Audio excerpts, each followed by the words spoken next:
They called it the Warminster Thing.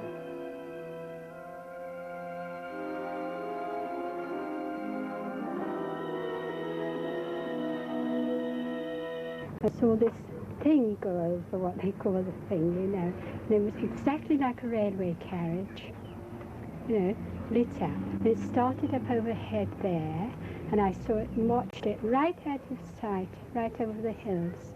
But I looked in that direction, there was a silver plane and a pink one, like between a pink and a red cerise colour then, right side by side. And they were in that direction, and there was no cloud, but I don't know where it went to. I heard this noise, it was a hell of a noise it was. And came down, you know, it was a bit misty, foggy. And well, it was like as if a tin can was floating with nuts and bolts, you know, and somebody was rattling it. What I did see was a green, shimmering light for about a quarter of an hour. Well, it's hard to explain. It's like a bright light with a red light in the middle. Like cigar shape, glowing at each end. I saw something over there between those two bungalows, and to me, it looked as if it was about 500 feet high. No higher. It seemed to be hovering. It resembles something like a comet, but comets are white, so this one was orange, oval colour, so it certainly wasn't a comet. There very well might be something in the stratosphere. I mean, we're sending spaceships to other planets, and I can't see any reason why, if there is life on another planet, they shouldn't be sending craft to us. Obviously, these things, whatever they are infinitely maneuverable. They're certainly beyond our ability to catch. We can't put salt on their tails, as it were. Tell me what you saw. Just an object in the sky. And what did it look like? Like a saucer. Yes. And were there any lights or anything around No, it? it's just a white object in the sky. We were busy in here, but we had to come back in. But the three soldiers that were there with us, they also saw it. And they described it more or less like a lampshade. Well, although I've seen it, it hasn't convinced me. I still don't think there's anything in it myself. I think it's just a load of tripe. That's all. Hundreds, perhaps thousands of people were convinced that creatures from outer space had arrived. Excitement grew to fear, so much so that on August the 27th, 1965, the council chairman took the extraordinary step of calling a public meeting. The town hall was besieged, and the Warminster legend had begun. I have never seen anything like it that Friday evening. It was fantastic. The people in the town, the reporters, all the dailies. My phone didn't stop ringing. We had them knocking at the doors. I've never seen anything like it. The only thing I could do, on the Monday morning I went on holiday to get away from it. It started off Christmas Eve 1964, which we published. A very respected member of Warminster, it was the postmaster actually, he reckoned he had strange noises on Christmas Eve, rattling on the roof, no known cause. And really, I suppose that's what started it, and from then it snowballed. Reports multiplied, eerie shapes, ghostly lights in the sky, and more than anything, that awful, terrifying noise. From all over the world, the watchers came, scanning the skies from the hilltops round this Wiltshire market town. In 4 months, 400 sightings had been reported. In the pubs and in the shops, the talk was of little else but the thing. And generations of television reporters were to cut their teeth on the mystery. And this Wiltshire town is back in the news again because yet another attempt is now being made to identify the Warminster Thing. Now, the Warminster Thing, as some people already know, is the term given to mysterious objects which have been seen in the sky around these parts. And this latest investigation, the most comprehensive yet, is being undertaken by an organisation called UFO. Now, that stands for the British Unidentified Flying Object Research Association. It seemed incredible, but in Warminster, excitement was at fever pitch. Surely, they argued, the sheer weight of evidence meant that something was going on. We have no doubt whatsoever that the phenomena at Warminster, the sounds and the sights, are connected with and caused by flying saucers. And therefore, of course, it is our business, and we are investigating and have been since the phenomena were widely reported. Now, the all-important question, does this thing really exist, or is it just a joke? Well, it exists undoubtedly. we have a very wide range of testimonies from people of all walks of life attesting to that fact. The sights and sounds around here leave no doubt that what we're dealing with is a flying saucer, or it's flying saucers. And of course, the existence of those is, I think, unquestionable. Would you say that we face any danger from these flying saucers? I would say it can't be ruled out. So far, of course, there have been no overt acts of hostility which can definitely be established to be such. There are some disturbing incidents, but of course it's possible that another interpretation ought to be put upon these things. I don't think we need to be afraid to go to bed tonight, but one never knows, of course, in the long run. But, real or imagined, Warminster was in ferment. Indeed it was. Activity was centred on the two great hills outside the town. Reports, seemingly reliable, spoke of whole flocks of pigeons struck dead in mid-flight. Soil samples from key areas turned up the remains of moles and mice, their bodies riddled with tiny holes. It was the greatest story the little Warminster Journal ever had. It had all begun quietly enough at Christmas. Tucked away beneath their New Year calendar was a report of a noise, unearthly and terrifying. Suddenly, the silence was broken by a crackling sound emanating from the Bell Hill direction. At first, she thought that it was simply a lorry unloading on the hill. But it passed over her head and became louder and louder. Letters began to arrive, more reports followed, but even then the story was almost hidden below the births, marriages and deaths, the farming reports and the adverts. That menacing vibrating noise has been heard again in Warminster. The shock waves of sound which can kill and maim birds and stun the senses of rational people. Finally, belatedly, it made the headline.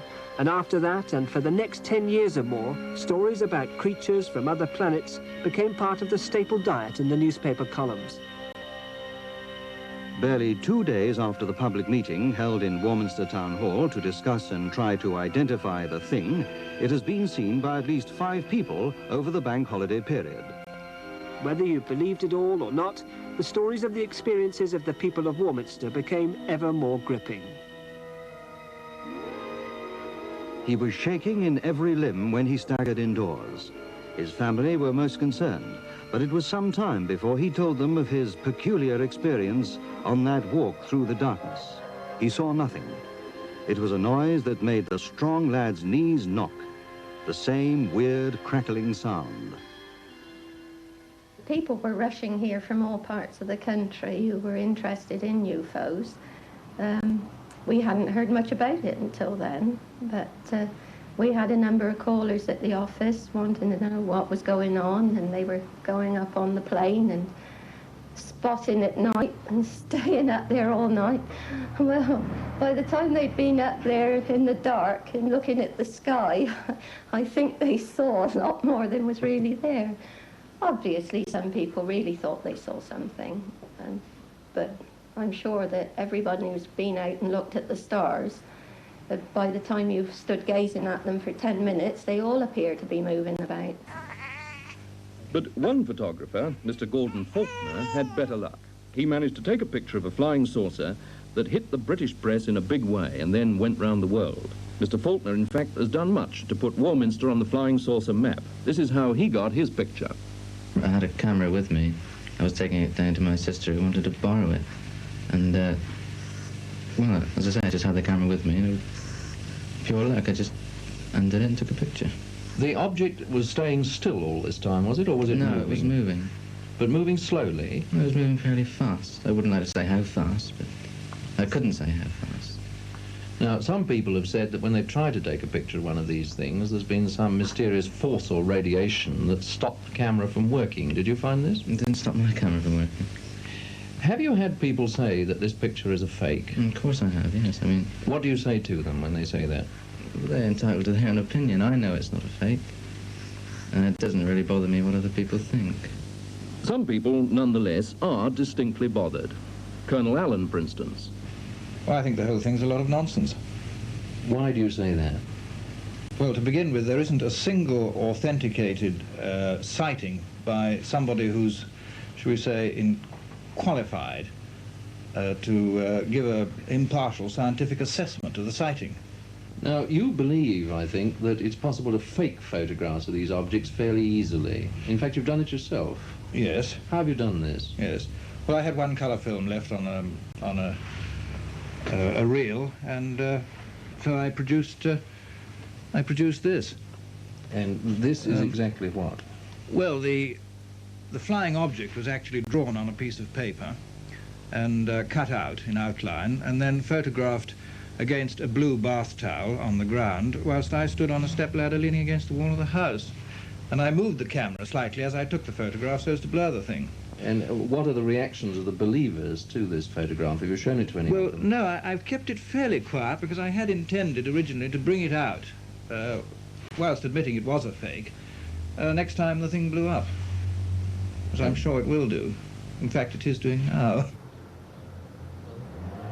Number 42 Chapel Street, Warminster, is out of this world. It's Britain's first satellite station for tracking unidentified flying objects.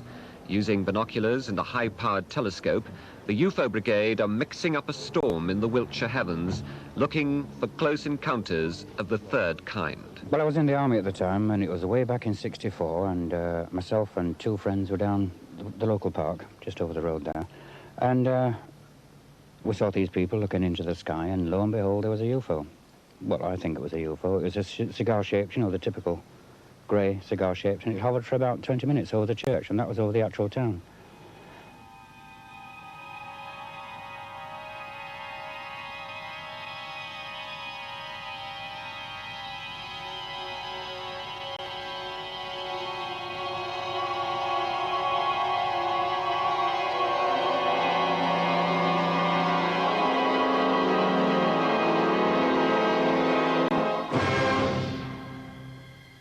It's from this vantage point on Cradle Hill, high over Warminster, that the British UFO Society are hitching their wagon to a star, as real or imaginary as you care to believe. They claim the skies around Warminster are littered with UFO junk, which shines on the faithful who come here from all over the world. On a clear day, they say, you can see practically anything. Strange lights of brilliant colour have been reported streaking across the sky, sometimes hovering for several minutes before disappearing into the hillside. More exaggerated claims speak of elf-like visitors coming down from flying saucers and interrupting army manoeuvres at the nearby Royal School of Infantry. But seeing is believing, say the UFO Society, and it's true that more and more people, disillusioned with life on Earth, want to believe in a force outside their understanding. For this reason, the UFO people are offering star weekends with bed and breakfast tossed in between the odd galactic happening. But the town of Warminster, which is preparing for its summer tourist season, thinks UFOs are strictly non-new. Overtures to the local Chamber of Commerce for more hotel accommodation went down with as much conviction as finding a black hole on Salisbury Plain. But undeterred, the UFO Society are fighting on. Inside a cottage they've bought and renovated for £11,000, they're hoping to whet the imagination of Star Trekkers with UFO badges, stickers, notepaper, books and T-shirts. A mass of literature is being gathered to awaken skeptical minds. Photographs of actual sightings are on display, although few of them have been authenticated. It's said that 90% of all reported sightings can be explained by natural phenomena. But what about the other 10%? Sally Pike believes she witnessed the real thing. The closest sighting I've ever had, I believe, was Star Hill at Warminster, and that was a really good one, you know. It was close up, or I should say about a quarter of a mile, I suppose, with a large orange globe floating across from the Stonehenge direction, right in front of about 12 of us, which, you know, who were present at the time. It was just twilight. And through binoculars, when you observed this, you could see the traditional dish shape with the sort of orange light flashing on the top, and it followed the contours of the hill at Star and came down, you know, fairly close at hand, and it sort of hovered. It was an actual beautiful shot, you know, like as if it had posed specially for us. And whilst everybody watched it, the light on the top changed from an orange to a white, and it seemed to spin, and it, you know, it's visible there for about, I think it was 2 minutes. The British UFO Society claim that people who come to Warminster in search of terrestrial phenomena feel a form of magnetic attraction which draws them here. That may be as high-flown as Martians eating mashed potato, but it certainly helps newspaper circulations. If Warminster is to become a happy holiday ground for star-struck earthlings, what's on offer? Ken Rogers, a UFO director, explains. Well, we can put you up for weekends or even weeks' holidays if you want to. There's a shortage of accommodation in the town, hotel-wise, and here people can come and sky watch at night, come in sort of in the early hours of the morning and so on. They can also come and during the daytime and study UFO literature, write, do research and so on. If I didn't see a UFO, would you give me my money back? Oh, we can't guarantee that you'll see a UFO. We can't guarantee that anybody will see anything inexplicable. But there's been so much evidence from just the local townspeople and from people from all over the country and many parts of the world who have come here and seen. And Warminster is the most likely place to come in any part of the country than anywhere else. And so it's up to the entire company of flying saucers, cigar-shaped objects, bright lights and supporting androids to get their little show lit up over the skies of Warminster this summer. The British UFO Society are hoping the force will be with them.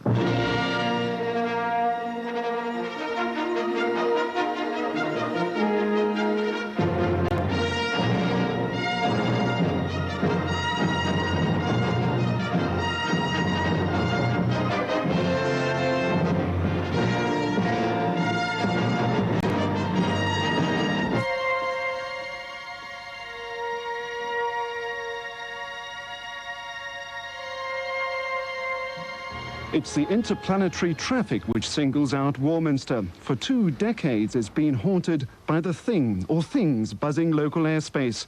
This afternoon, it was just rain clouds. But there's nothing like a good anniversary exhibition, even if it is about the unexplained. 20 years' worth of speculation and study is on show. It goes to prove that in UFO ratings, Warminster is definitely the final frontier for flying saucers and little green men. The thing was heard a long time before it was seen. During the summer of 1964, people in the district of Warminster were startled by sharp crackling noises in the sky. Then, during the summer of 1965, the thing was spotted.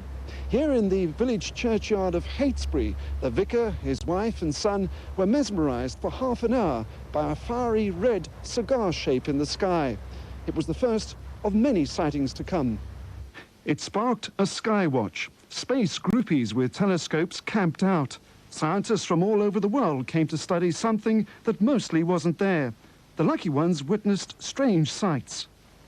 I was invited up here in Easter 1966 by the local journalist, who then said, come up onto Cradle Hill and on any clear night we'll guarantee you'll see something inexplicable. I thought, oh, I was a bit cynical, you know. And I came up here and lo and behold, at about 9:30 in the evening, a formation of 5 lights suddenly appeared in the sky, just where we are now, and appeared from nowhere from the sky and went across in that direction towards Clay Hill, and then the lead one went very faster and it ended up going into what we call a base star, and it went inside the belly of the thing, and of course this base star wasn't a real star, it was a craft.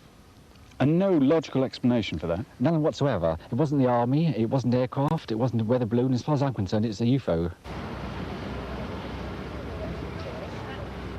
From all the books I've read, I would say that 99% chance that there are visitors that come here, and we don't know much about them. The Americans are very cagey about all these things, you know. Don't bother to look very much, so. You know, not interested. No, a lot of people go out there, but it'll do damn really. I was in a flight to Spain one year. I went into the cockpit of the plane, and I said to the pilot, "You ever see any flying saucers?" "Oh, yes, they frequently fly along beside me in the cockpit." What do you know about that? And he wasn't pulling my leg. No, I suppose there must be something, yeah. Be silly if there ain't. Big place, isn't it? A bit bigger than Warminster, so there's got to be something. Are you going to be on top of the hill tonight? I doubt it. You see, I'm 81 plus, and I don't do much wandering around at night like I might have done if I was your age. Well, it certainly changed the life of one man, the local newspaper reporter, Arthur Shuttlewood. Without reservation, he believed that someone or something was trying to make contact. think a lot of people, when I've recapped on their stories, they've had that same sensation that they feel better, perhaps not physically, but mentally and spiritually particularly. They want to achieve something for the benefit of mankind. I don't think I ever have, you know, but you do get that feeling that's inculcated in you by this experience, I think. Would it be going too far to say that you feel you've had something like a religious experience? Yes, I don't think that would be exaggerating. You do. You seem to have a new outlook, a new mental outlook on life, and you want to help people. This is most peculiar, perhaps, and it's almost incredible to you, no doubt. But I felt that sensation. I wanted to see it again, and I wanted to convince whoever was on board that we weren't antagonistic and we wanted to warmly welcome them if they cared to land. And of course they have landed. They have landed now. A lot of people agree. The mystery of these extraordinary circles, which appeared in a cornfield at Westbury exactly 2 years ago, has never been explained. Circle spotters discovered the most startling example in what was becoming a puzzling summer. Beneath the White Horse at Marlborough, a formation of 8 circles appeared, 6 of them forming what looked remarkably like a great crucifix. On the ground, Colin Andrews and his team measured, finally calculating that the crucifix was just 1 degree out of true. Okay, that's fine. That's 7.71 at 45 degrees. We haven't had it before. It's very spectacular. It's very large. It's one of the largest formations we've seen. And as I say, it has all of the hallmarks of the genuine phenomenon.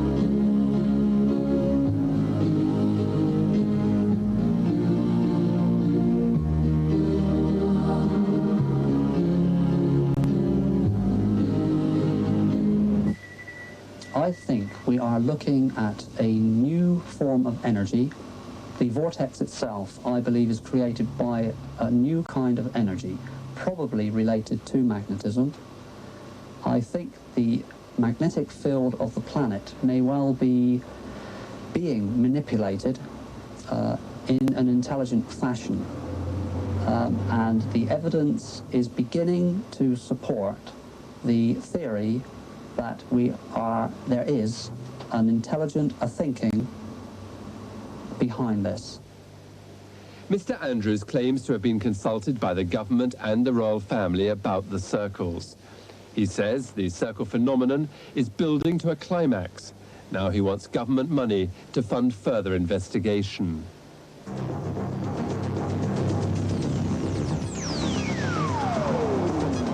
Since man conquered space travel, it seemed less and less fantastic that other beings may have been doing it too. Over the decades, there have been countless UFO claims. Strange lights in the sky, powerful force fields, even spaceships themselves. It's not surprising then that some think the circles are caused by the classic circular motion of flying saucers.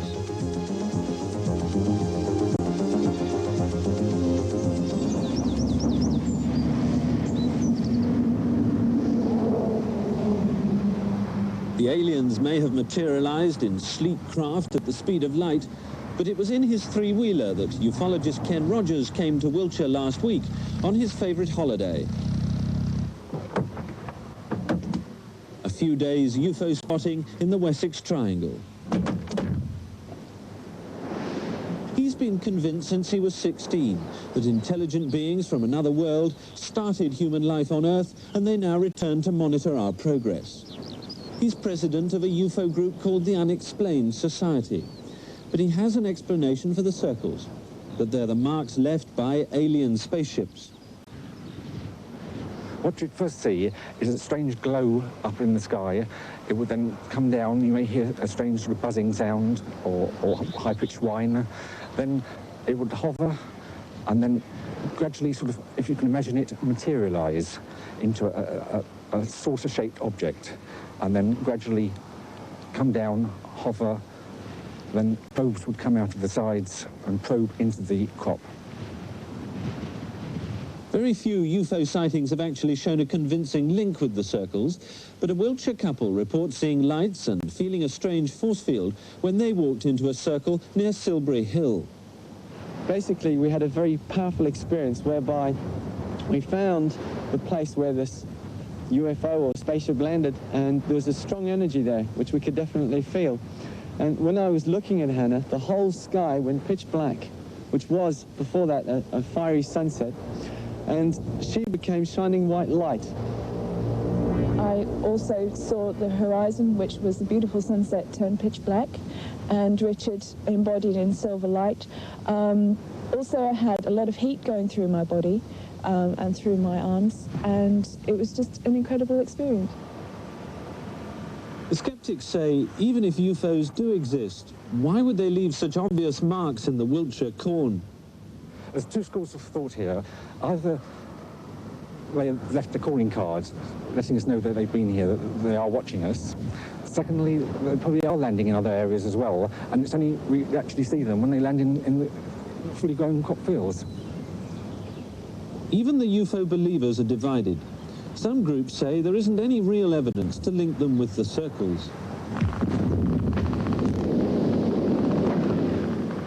Many of the circles have been found on or near Salisbury Plain, the site of one of the Army's busiest training areas. The Ministry of Defence admits to having damaged crops with vehicles and even helicopter rotor blades in the past. But they point out when they leave their mark, it's not in neat circles.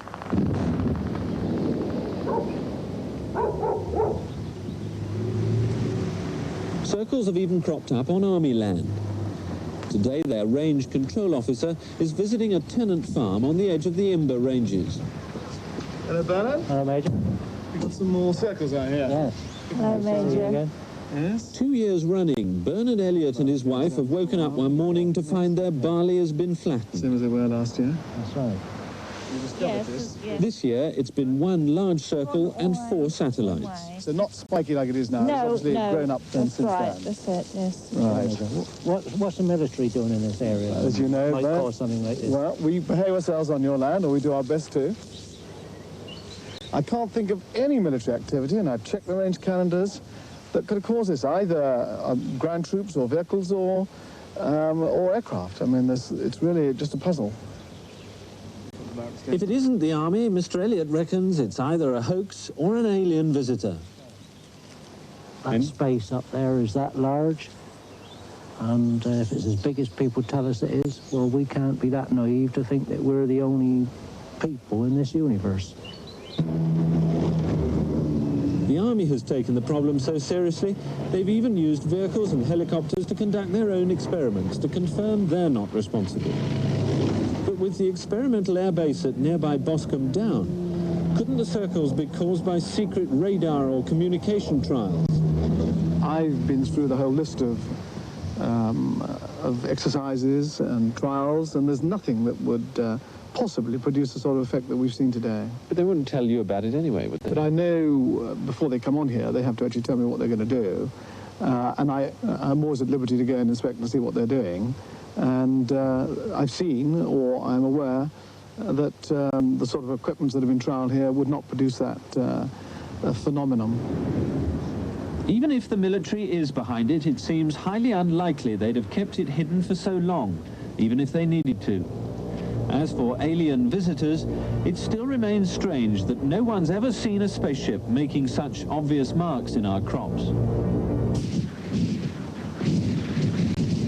The world's weather has fascinated and confounded man since time began.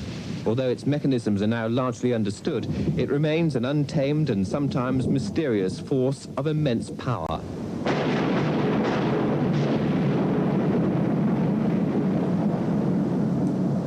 Great wind movements like hurricanes can now be observed by satellite and their course predicted.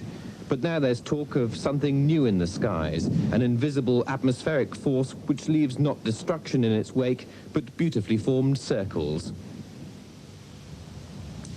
It's the theory of Dr. Terence Meaden, an independent meteorologist who's prepared to battle with the scientific establishment to get his radical new ideas accepted. He's the director of the Tornado and Storm Research Organisation based at Bradford-on-Avon in Wiltshire. He's been an advisor to the CEGB on the effects of tornadoes on nuclear installations. And he's convinced that it's a cousin of the tornado which is descending over southern England and causing the circles. But unlike this tornado, the mass of wind is stationary and electrically charged. Dr. Meaden maintains that the circles are created by a spinning ball of air sparking with electricity. It descends, pushing the corn down and leaving a spiralling pattern in its wake. Then it recedes or simply disappears into nothing. If he's right, he's discovered a new meteorological phenomenon which challenges preconceptions about the world around us. I see a way in which it's possible that vortices can be formed in the atmosphere by natural means. You can call that weather if you like. It is something natural in the atmosphere, I do believe. Dr. Meaden accounts for the number of circles in the West Country by the fact that we're looking harder for them. He also believes that the lie of the land creates favourable conditions for the vortices to be formed in the atmosphere. And he's worked out what it may be like to witness a circle forming. There would have been a tremendous rush of air at the stage, spiralling around, out from a centre there, and accompanied, I believe, with a humming noise, and if it happened by night, possibly accompanied by a light as well. But then we cannot tell whether this formed by day or by night. Pretty terrifying, actually, if you happened to be around at the time. What would have happened if you... Probably enough to knock you over. Dr. Meaden says it's a complex electrical effect from that wind which creates the smaller satellite rings. His theory is closely argued and has won the cautious backing of a few scientists, although most weather experts remain sceptical. Dr. Meaden says his research will be completed in 2 years. At the moment, it's the only scientific theory available.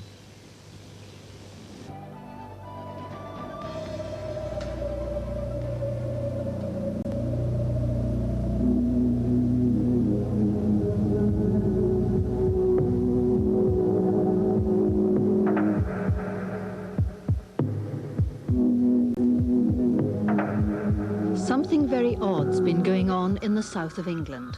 Strange circular shapes have been appearing in the crops, particularly in the area that was once King Arthur's Wessex. Could it be that someone or something is running rings round Arthur? Everywhere you look in this part of England, there are circles, round barrows, tumuli, constant reminders of an age gone by, and the special significance which Salisbury Plain had for the early Britons, and the Druids who built their most sacred temple here in the form of a circle.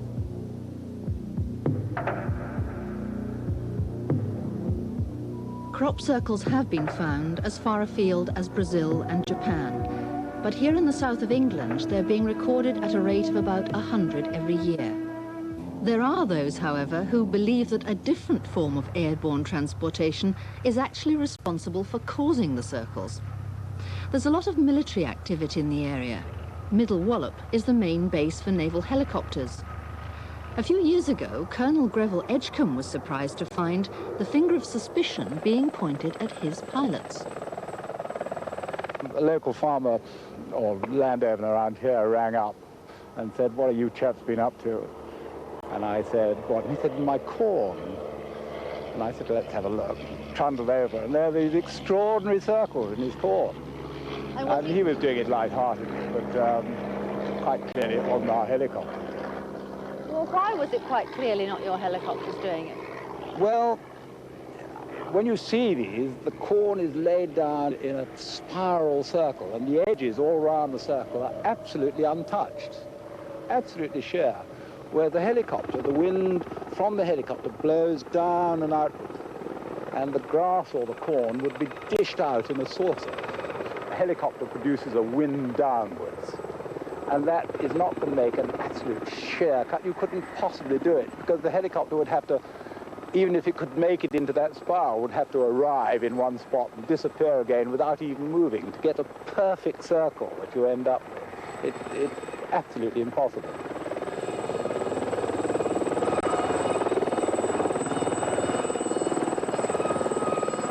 So, it's unlikely that it's caused by the downdraft of a helicopter.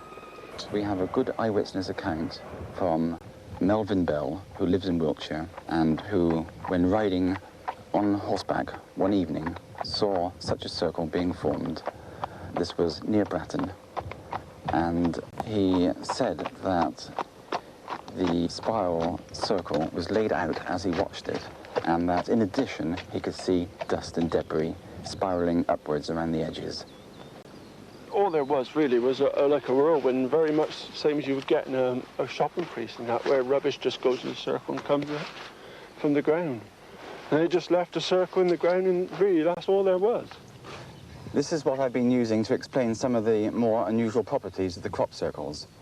In fact, what this is representing is nothing more than the foot of a fairly conventional whirlwind, but many whirlwinds have been known to have, in addition, an external sheath.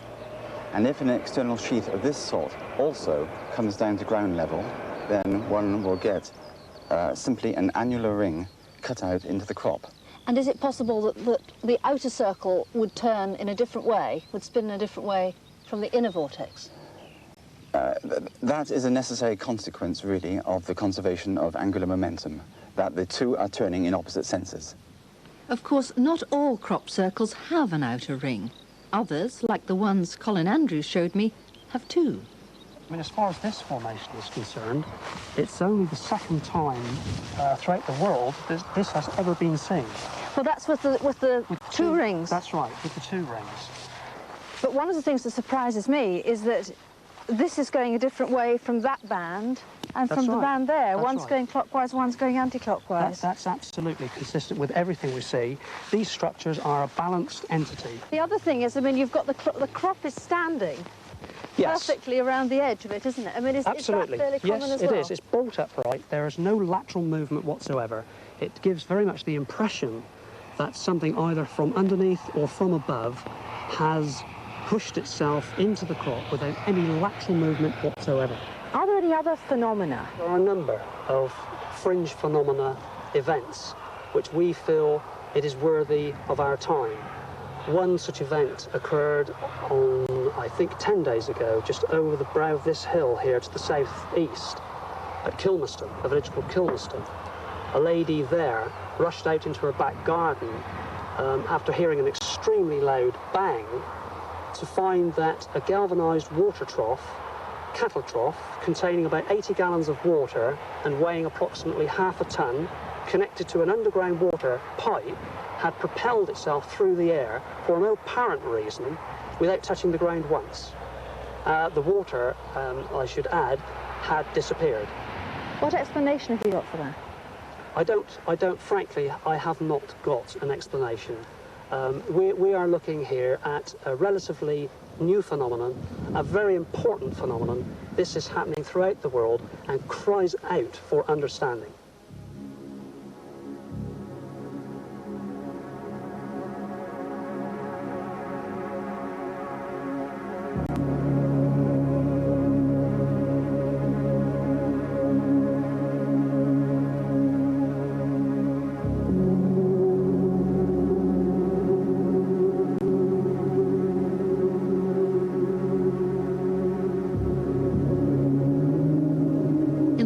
Light of dawn, a scientific explanation might seem the most plausible.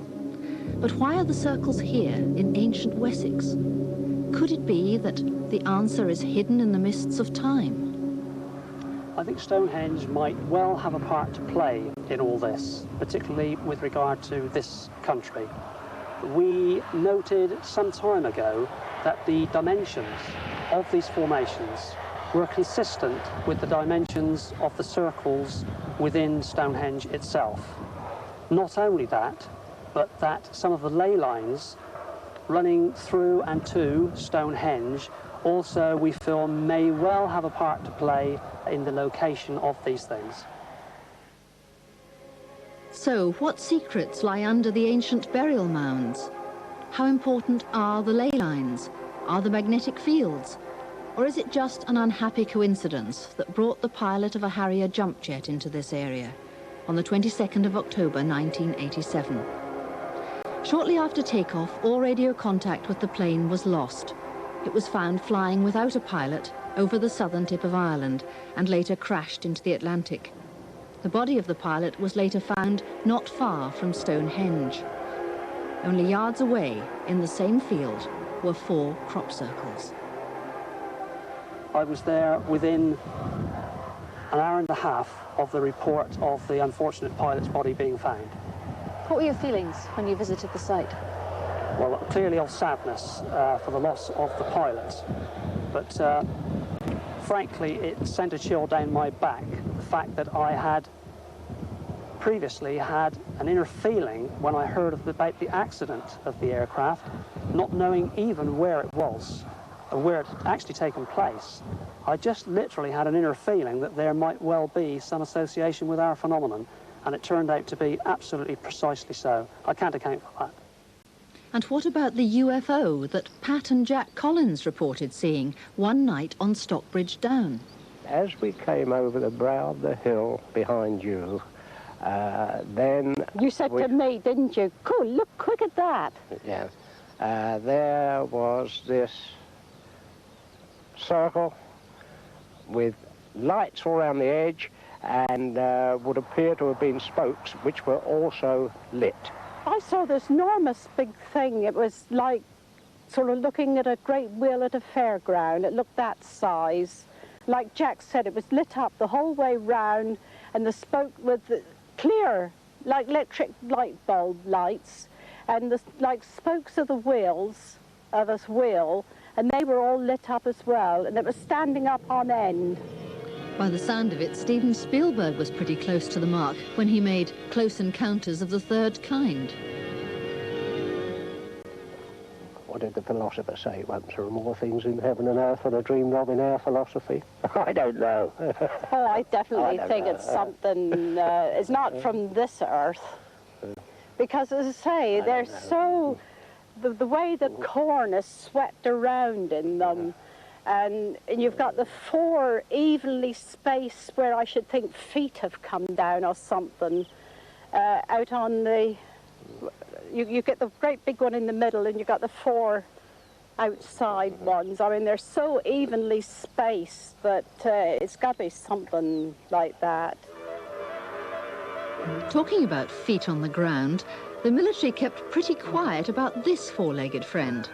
There's no doubt that some of the UFO sightings on Salisbury Plain can be put down to unmanned gadgets like this spy in the sky being tested.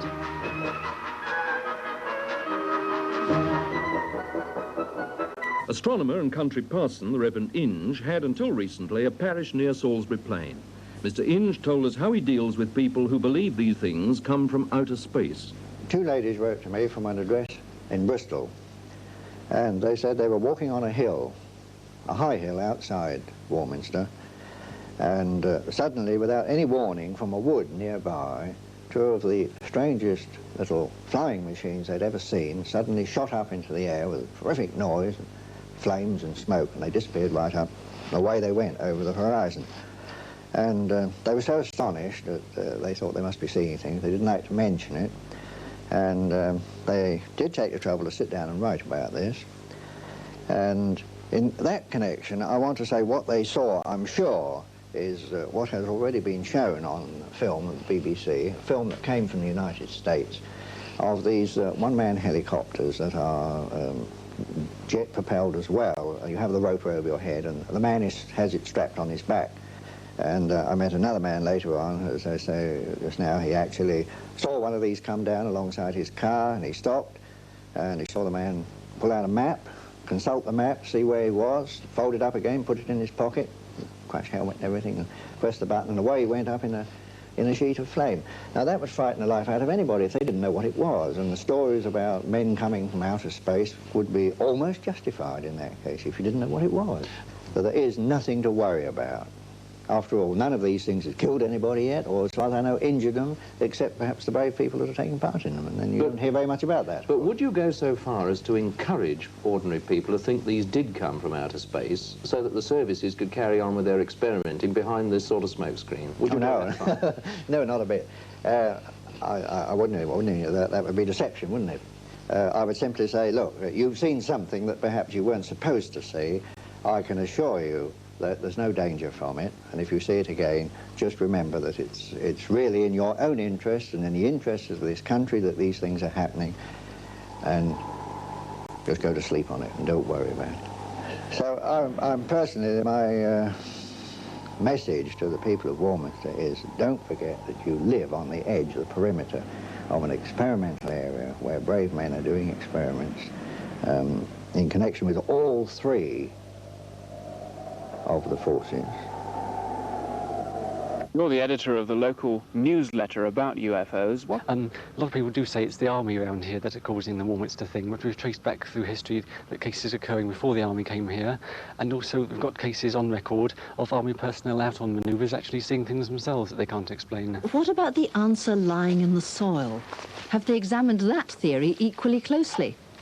We asked Mike Hodgson from the Soil Survey and Land Research Centre to come along to Francis Shepherd's farm in Wiltshire, where circles appear regularly, to see what he could dig up. I must say that there are many features in the landscape which are well known to archaeologists and soil scientists, which are based on crop marks, which are based on soil. And these are often archaeological, round barrows, things of this kind, but they're all related to either differences in soil nutrition or in soil depth. Soil depth, of course, affects the water supply to the growing plant during the summer season. There's still a possibility of something like that here, but my instinct is that perhaps there isn't. Chemical causes have been dismissed because the circles are so geometric, but fungal infections can cause fairy rings in grass. As a true scientist, Mike Hodgson took several samples before passing an opinion. Now what I'm looking for is a bit of reaction to this acid. It's going ever so slightly.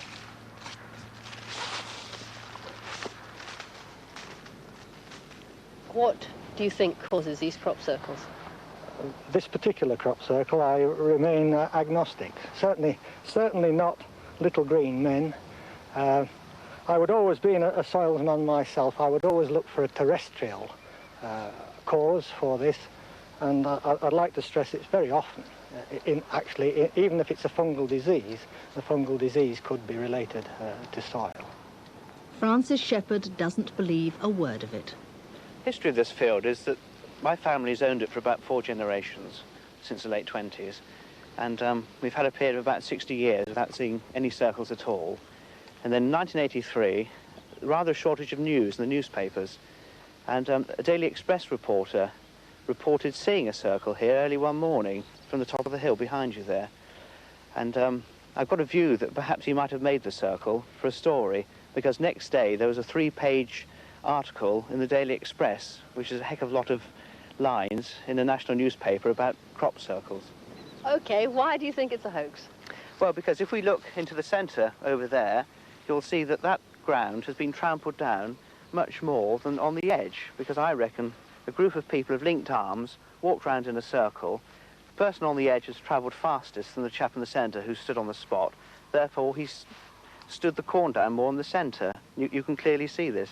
Also, I reckon it was done at night time because the people didn't want to be spotted, because I'd be on their backs if they were caught. And after dark, probably a few pints of the local 6X inside them, they've lurched rather into the corn because the line is not sharp, but there's little marks where people have drunkenly swaggered out of line. We put Francis Shepherd's theory to the test. Right then, Matty, I'll go in first then. Yeah, stick to the tram lines.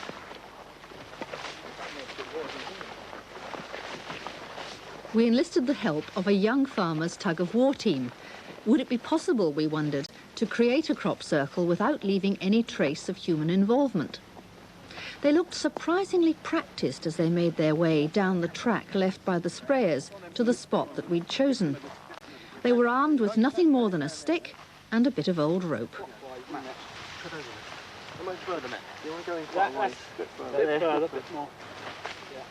All right, let's keep this tight. Ready? Yep. Tight, Matt. Keep it tight. Go on, Andy. 100, this isn't bad. Digitize that now, here. Fill in behind me, fill in. Fill in first. You like a footwork to fill it round? I'm doing about 3 times the width of Phil. And he's got size 11s on as well. I've heard this actually, people.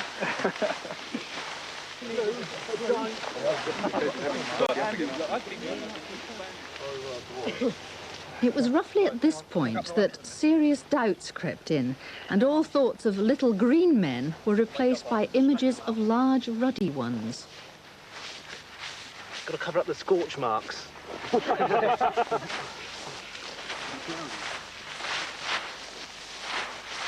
you see the paper tomorrow? Another one. Needs a few final touches done to it, sort of the manicure of the circle. Yes. What are you going to do to manicure it then? Well, we sort of comb it, spread the wheat out on the ground, even it up, make it look as though a spaceship's You do look as though you've done it before. Well, yeah, that I no Rent comment. a circle. Yeah. Seriously, have you done it before? Well, that would be telling. Yeah. Trade secrets. Yes, I wouldn't like to say. I think there'll be many farmers in Hampshire that might be knocking on our door. Messrs. Taylor and Andrews, however, took it all in their stride and went about examining the hoax circle just as meticulously as they do the real thing. See, Busty, inside here, you've got, you see this 2-inch, 3-inch gap between the lie of the plant and the surrounding wall. This gap here, this is something we would never find, because of course this is a concentric flow as opposed to the genuine phenomena. It's in fact, in many respects, it's too perfect. It is too perfectly circular as opposed to the elliptical shape as well. You can see that this is absolutely circular. I mean, it's very neat and it's very well done, but it very clearly is a hoax. Yeah. We identify very quickly those circles that are hoaxed, and we have seen 3 this year that have been hoaxed. The lie of the plants within the genuine phenomenon is entirely different to anything that can be hoaxed and has been hoaxed. Have you ever been taken in? Not as yet, not as yet. But we don't set up to be taken in. We obviously, we are wanting to get on with the job and to break beyond this hoax nonsense. There is a genuine phenomenon here, one which now we have to get to the bottom of. But this one, as they say, could run and run. No matter which theory you support, whether you think it's an elaborate hoax, a stationary whirlwind, or believe in Colin Andrews' unexplained phenomenon from outer space, collecting the data to support the claim is full of frustration. It's a race against time, and just when you think you might be getting there, someone always comes along and destroys the evidence. Ken Rogers is chairman of the National Unexplained Society, which boasts 2,000 members. Yeah, wind conditions, you can understand a mini whirlwind. Farmers know what a mini whirlwind looks like in their fields. It's perfectly symmetrical. You only have to look, as I said before, the television pictures, the perfect circle in the middle, followed by the 4 outer circles outside, which is typical, as far as we're concerned, to the landing and taking off of a UFO. But even the sceptics were hard put to dismiss some of the reports. In the village of Steeple Ashton, dozens experienced an encounter of the most peculiar kind. The chap here in the blue sweater, now you've got a good view of it. What do you think it was? I think it was a spaceship. A spaceship? Yep. Why do you think that, in all seriousness? Well, it had a hole through the middle, but it was sort of hard around the edge outside.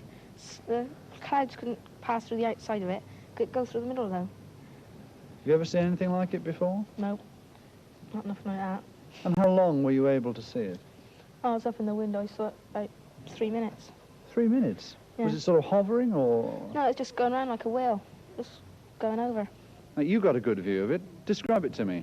Well, it was sort of blackish grey wing going across the sky, and it was dark on one side, and in the bottom it had a sort of little line through it, and it was moving across the sky slowly, and then it disappeared behind a tree. Miss Green, did you see that the phantom object yourself? I saw it, yes. How would you describe it? Very much as the children did, as it appeared to be a smoke ring. That's the best way that I can describe it, as a smoke ring. Any theories as to what it No might be? theories at all. None at all. I mean, obviously people are going to speculate men from Mars or what have you. I mean, The only thing I can say really is that I'm glad there were a lot of other people saw it at the same time as I did. Down in the town, at least one group of people were over the moon, the traders. An invasion of sorts had certainly arrived, but it was of a very different kind. Not little green men, but tourists, thousands of them. If the Warminster Thing wasn't exactly a put-up job, at least the town's shrewd businessmen knew a good thing when they saw it. It did wonders for trade. I'm sure the traders did some business. I'm sure it is, because there were hundreds of people coming into the town, hundreds. Yes, this is a map showing all the 11 ley lines that run through Warminster. Indeed, UFOs were tailor-made for tourism. Because it is unique in the world for this number of ley lines crossing. This is the original photograph that a gentleman actually sent us 3 weeks ago. You see, they're crossing. Interest became so great, one couple even set up a UFO bed and breakfast hotel, marmalade and Martians on the menu in the mornings. The idea was an immediate success. It could only have happened in Warminster, and of course the Americans in particular loved it. Well, because there was a tremendous need in Warminster, and we'd heard from Arthur Shuttleworth about people knocking on his door at all hours of the day and night, all the year round, not just the summer, wanting to know about the hills, what he's seen, could he take them up on the hills, where can they stay the night, where the army is, and all this sort of thing. But why do you believe so strongly that there are UFOs from another planet? I've seen quite a few of them, some of them very close up. Such as? In North Wales, I've seen what I thought was a mothership about the size of a jumbo jet without wings, about as close as 300 yards, coming up a valley completely soundlessly, very large, very silvery and beautiful, and it stopped and did a complete right turn into the side of the mountain. And how close was this? This was about 300 feet above a lake and about 300 yards away, and it was midday with no clouds or anything. There's got to be other life than this tiny little planet. And we saw, when we came on holiday to Warminster, we saw one zigzagging over the top of us. It had a sort of bow wave in front of it, and that was convincing enough. The little market town stayed in the limelight for more than a decade. It somehow became accepted as a place where the unusual was pretty usual. The very name developed a ring which in itself became evocative: Warminster.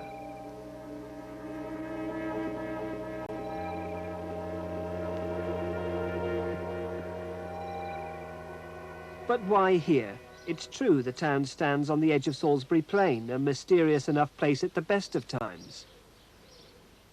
Shuttleworth had his own theory. Well, we've often pondered why, but it could be that it lies on the direct aerial route between Glastonbury, a place of mystery as you know, to our west, and Stonehenge to our east.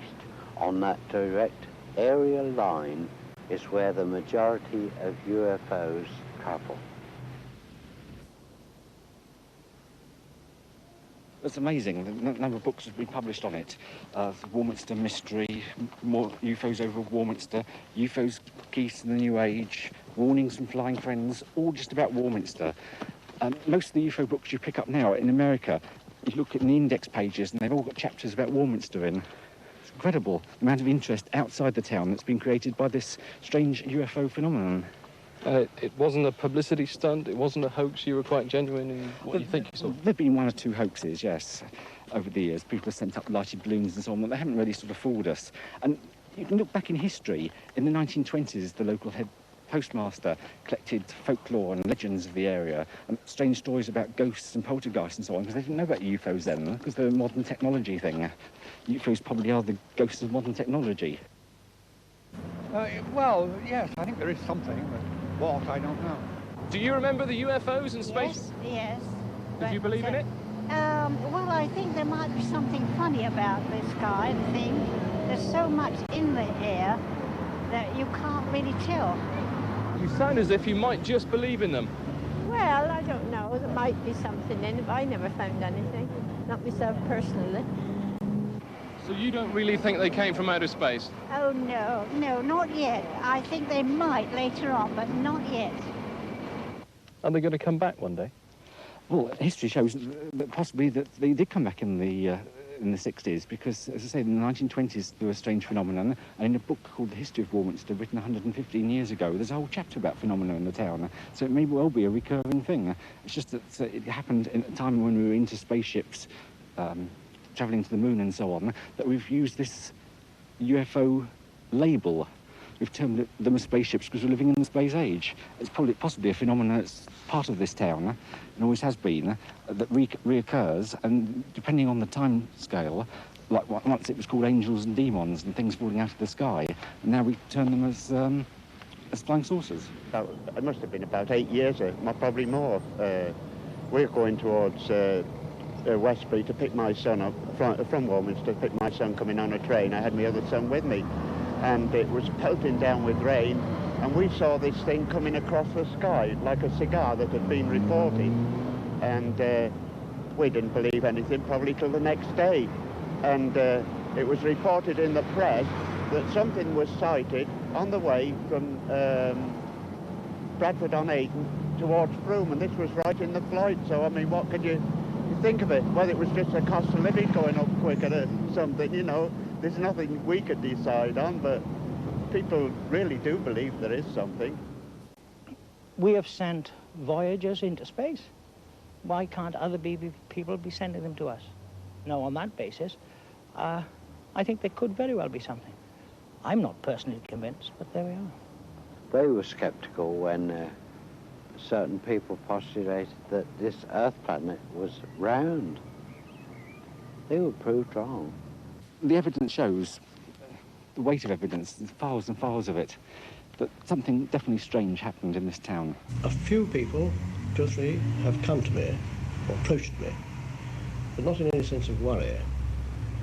I have had one man who came to ask me what I thought of the thing, theologically. My answer to him was that whether or not the thing was a real thing, it did not seem to me to be relevant to the end of the judgment, nor that it had any religious significance. Did you feel inclined to pooh-pooh what he was saying, or did you take it dead seriously? I took it seriously in the sense that he himself was dead serious, and to that extent I had respect for what he said.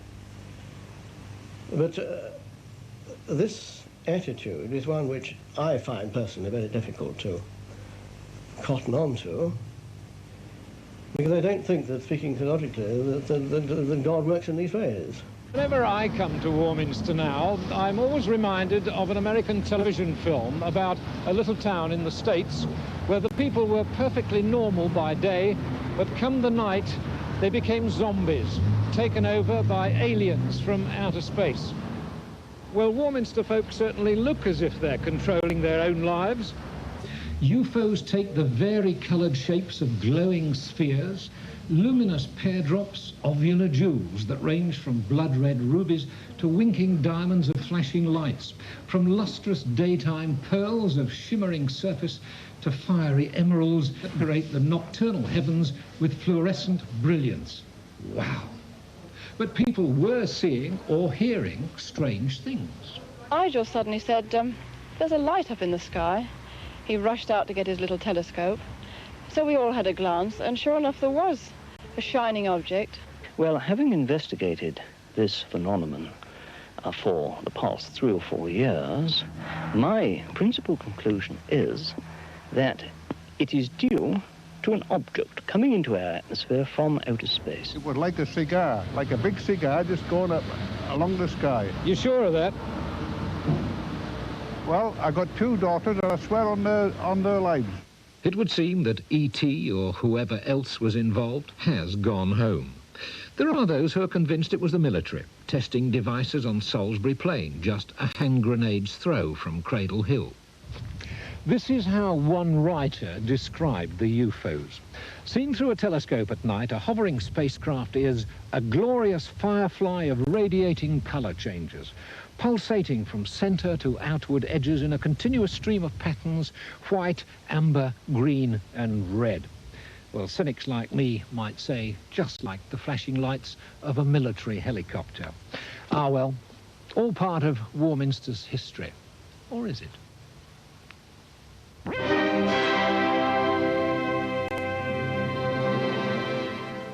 Mr. and Mrs. Payne saw the thing late one night when they were returning to Warminster on Mr. Payne's motorbike just before they were married.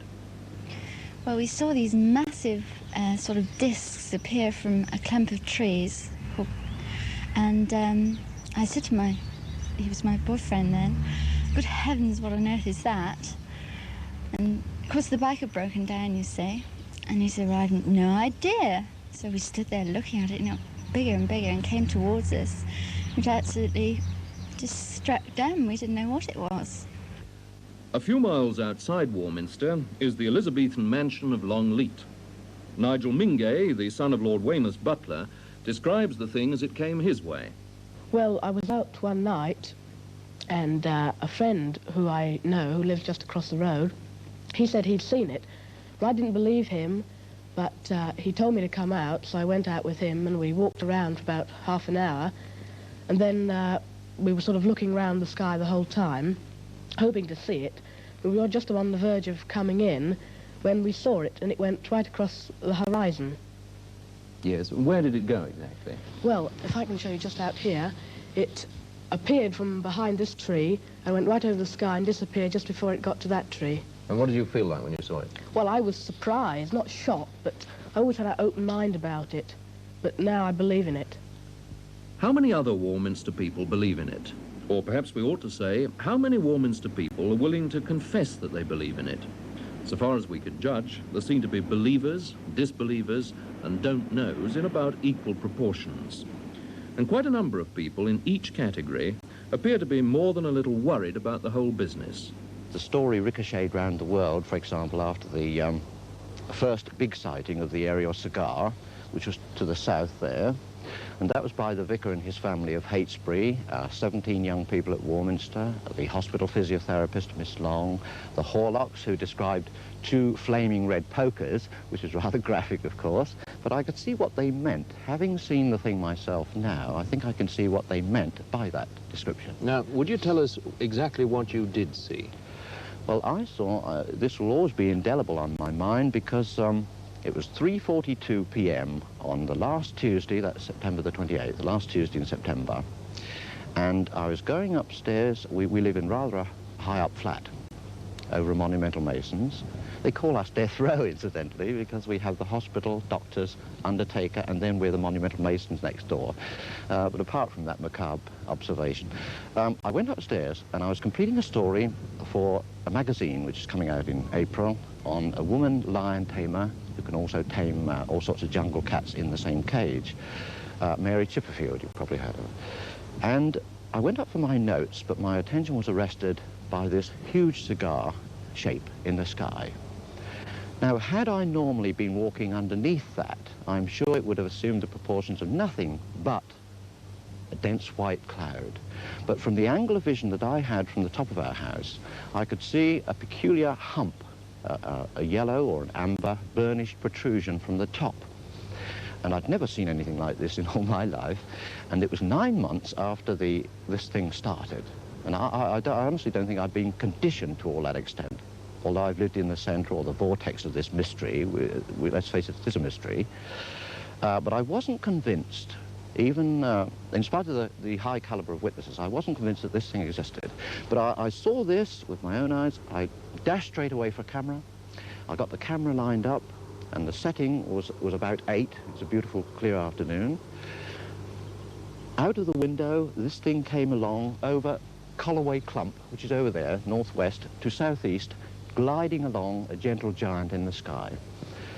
I trained my camera on it, and I felt the camera jumping about in my hands. That was the first unusual aspect. It didn't frighten me, but I felt like sharp prickling needles down that side of the hand, the wrist, that side of the face, and my eye watered for 2 months afterwards on that side. That was the exposed side to this thing. Now that proved to me that whatever was on board, or whoever was on board, could see me, could see this apparatus of mine. It it threw out some concentrated force field. I'm quite serious about this, which deliberately, with a deliberate intent of gumming up the camera. And of course they succeeded, because nothing developed from 25 feet of film except an 8 feet portion burnt right through. That's all I had on my camera. If they're trying to make a major impact, Yes. one would think they wanted all possible publicity. Why should they want then to gum up the camera? Well, I think the reason that struck me at the time, my wristwatch incidentally stopped. I didn't notice that until afterwards. I don't think that they're so worried perhaps about photography, but if they're thousands of years advanced, over us, and they've learned perhaps thousands of years ago to outlaw war, and you notice that the heaviest sightings of these people on this Earth are just preceding a world war or some nuclear experimentation, some danger threshold, shall we say. If that's the case, and they saw the camera there, what's to prevent them being at no more than half a mile up at that time, I'm sure, thinking automatically, here's one of those crazy Earthmen and he's got a gun on us. I think that it's a fear that they have, that I might have opened up on them, with a machine gun. For all they knew, I think that that's why they gummed up. There's no shortage of people who've seen peculiar sights and heard peculiar sounds. Mrs. Head's got the most vivid recollections. I was woke up really out of me what sleep I had by this noise. First of all, it was like hail. And then it got nearer onto the roof, and it was like a lot of cats scratching, or like an aerial scratching about, up there. And then I thought to myself, well, what on earth is that? I lay in bed for quite a while, and I got quite hot. I got panicky, So I did venture, and I paid to bed. And I looked out of the window, and there wasn't a drop of rain. It was all dry. Everything was as dry as a bone. But after that went over, I heard a whimpering noise, and like someone going, that was the noise it was. And I thought, whatever is it? And I sat on the side of the bed, of course Jean's in with me, and she said, whatever's the matter with you? I said, do you hear that noise? She said, no, nothing, don't wake me up. She went to sleep again. So the dog downstairs, she didn't bark, but she was making that woofing noise, woof like they do. And afterwards, when I turned over on my side and I got into bed, it looked as though there was a light, like the cloud going over a moon. I don't know whether anything passed over then, but there was no planes, nothing at all in sight. I pull the blankets up over my head and think, damn the army, I wish they'd shut up and go to sleep. In bed or out, Miss Anderson has both feet right on the ground. She's no intention of being taken in by any talk of visitors from other planets.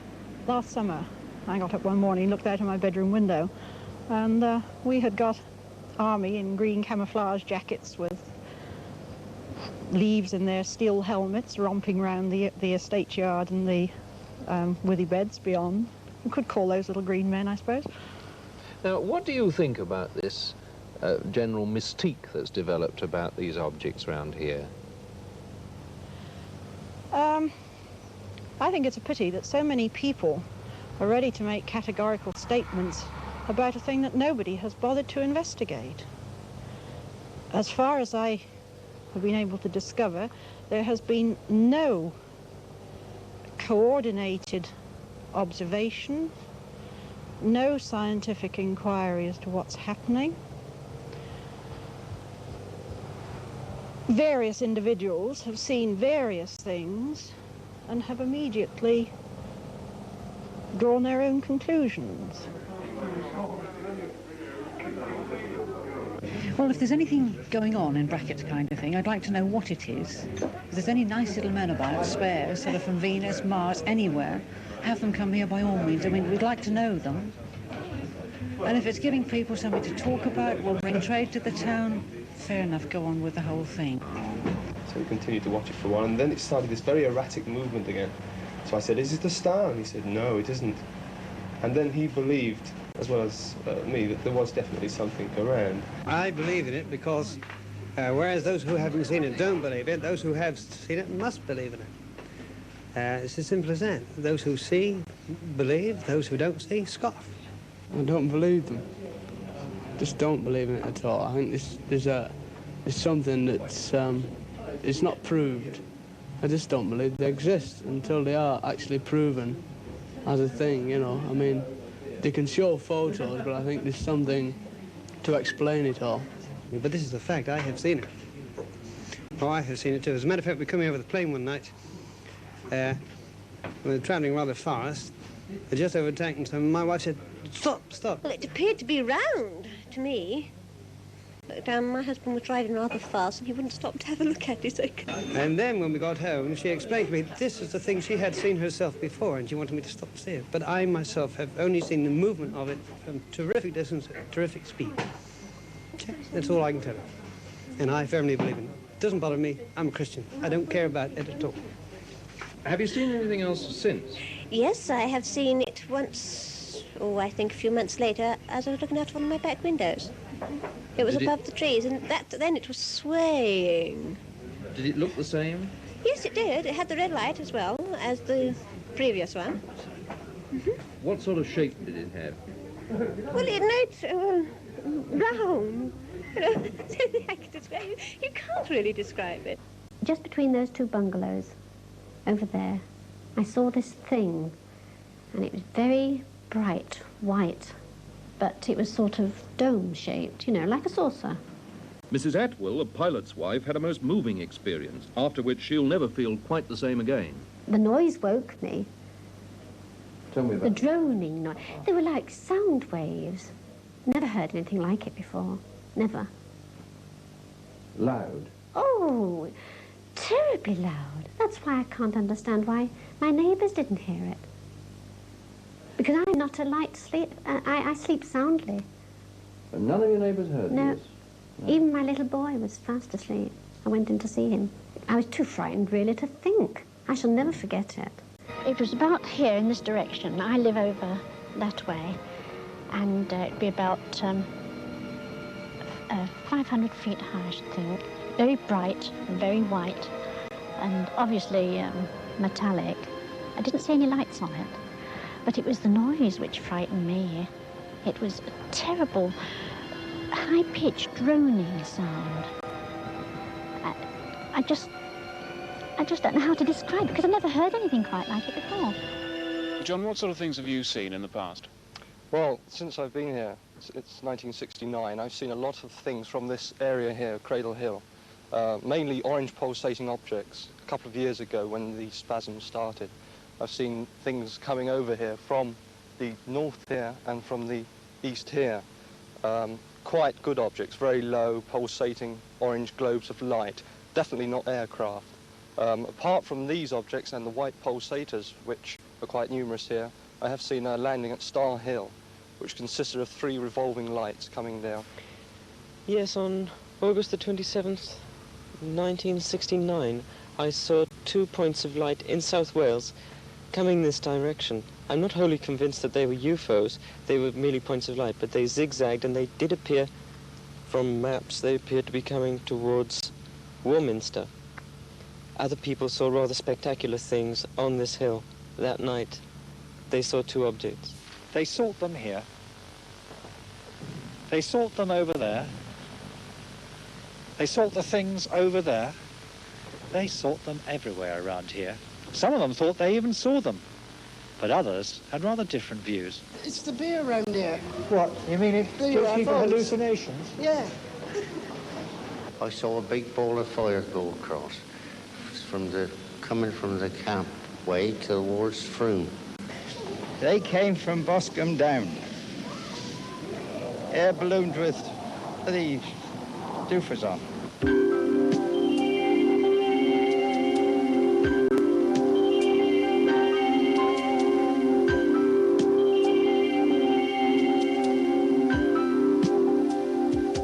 A public meeting chaired by the then council leader, Emlyn Rees. Pandemonium.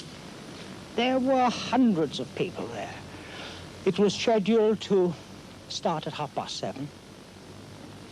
I had a message about 6:15 saying I ought to do something about it and get down to the town hall because people couldn't get in. And I had great difficulty myself at about 7:15 to get into the meeting. It was going in very well, in full swing, and the post office brought in this telegram. Investigations completed. Invasion fears unjustified. Carry on, Emlyn. Signed, Doctor Who.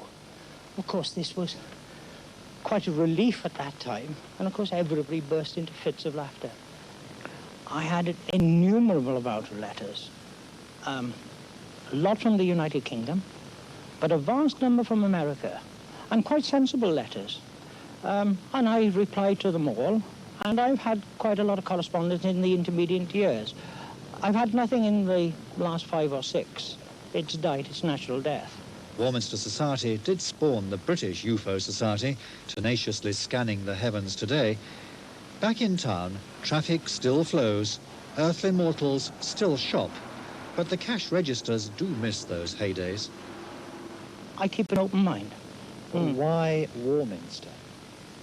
Your guess is as good as mine, but let's have another one soon. So, whether some people saw the thing or not, the traders of Warminster would certainly like it back soon. Please, before the army shoot it down.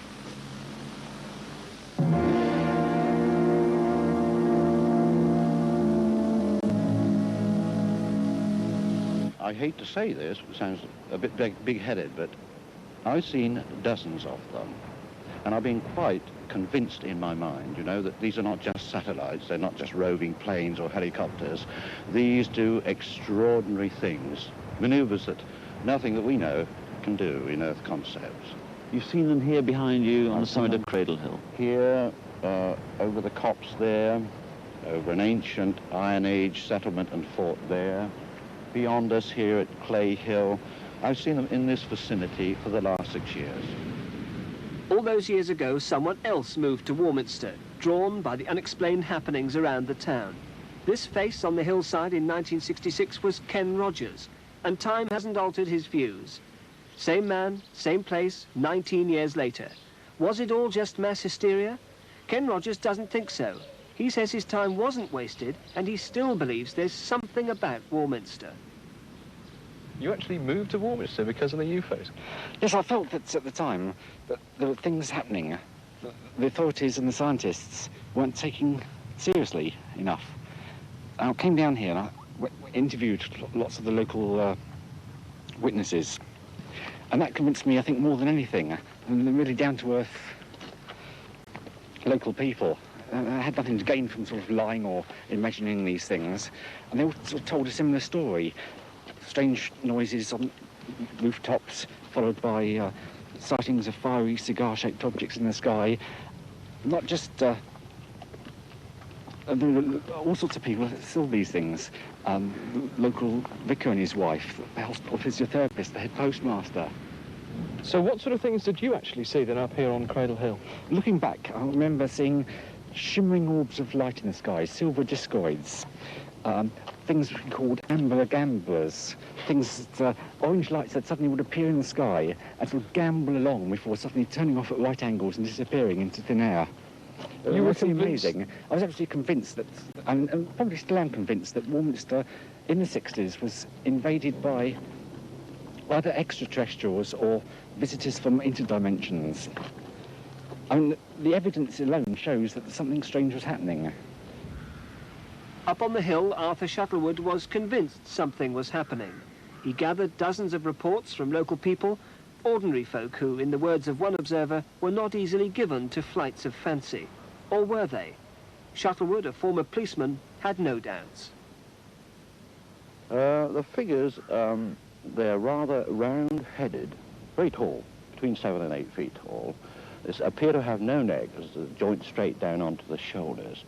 Long, gangling limbs, and you don't see any features, but you see the solid outline of the figure, the entity, if you like, and the rest, the interior part, is transparent. You're suddenly aware that they're there, as though, sometimes, as though they've been riveted there, but in an invisible form. Crazy. Sounds crazy. Of course it sounds crazy. But they suddenly appear, and if you shine a torch on them, you know, you're rather agitated by the sheer height of these figures. Quite terrifying, really. You shine a torch on them, and they disappear. absolutely dematerialised. And then they come up closer to you, which is, again, frightening. I've had the back of my jacket tugged several times up here, and I've suspected practical jokers, you know, because we do get jokers, obviously, in this subject, but most people are serious about it. And you look around, nothing, nobody at all.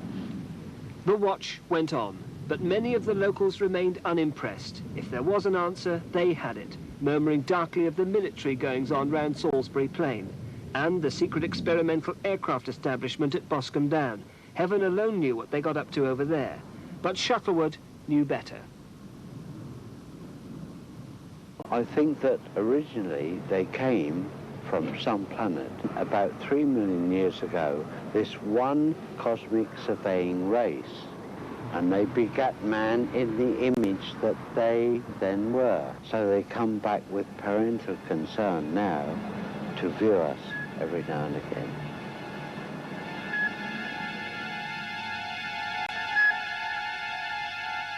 But not everyone felt comfortable with Warminster's new reputation. If you were a Warminster person and you went away anywhere, and someone said to you, where do you come from? And you said Warminster, they expected you to have horns and look green. We did, personally, I did get quite a lot of leg pulling when I met people away from Warminster. They just didn't believe what was going on, and they thought it was all a great joke. The majority of people I met while I was away. But there were a lot of very sensible people. It wasn't just nuts or cranks who saw these things, was it? Oh, no, no. I think they definitely saw things. What they were, I wouldn't know. And that's what the investigation then and now, I suppose, UFOs. See, the trouble with this area is you get army helicopters. We've invented this very basic UFO detector. And what it is we have it pointing, it's like a compass. We have it pointing at magnetic north. And it's connected to a buzzer. And then set it up on sky watches, switch it on, and then should a UFO come over emitting any electromagnetic frequencies, the compass needle will get affected and it'll set off an alarm, giving us some indication that something may be in the area, and we look up and hopefully may see something. They seem to come over from over there, you know. They come over and they sort of go in different sort of shapes and stuff, come over different colours and stuff like that. I mean, I've come here a couple of times with military operations on, and they say they don't come around then, so... But I believe one day I'll see one. Well, I've been up there several times and I've never seen anything. But Well, I no, there's been quite a few sightings, especially over towards that side of the train. It's a bit area up there anyway. I was walking from Arn Hill up to Cradle Hill, and then just past the farmhouse, I became aware of this grey thing lying in the road, and I was just absolutely dead scared. You know, it was just this fear. It was just like a fog, really, but it was perfectly outlined. It was the typical classical flying saucer that you see in photographs and so on, and it just lay there right across the road, and I just went absolutely hot. I didn't know what to make of it. It was similar to, like, Doctor Who's TARDIS, if you like. It was half here and half not, as if it was in another dimension. It's an incredible experience, and I don't expect people to believe unless it happens to them. Have you made up your mind yet? Or are you, like me, totally confused and mystified? I just don't know. Anyway, I think somebody's trying to tell me something. I'll talk to you soon. Bye-bye.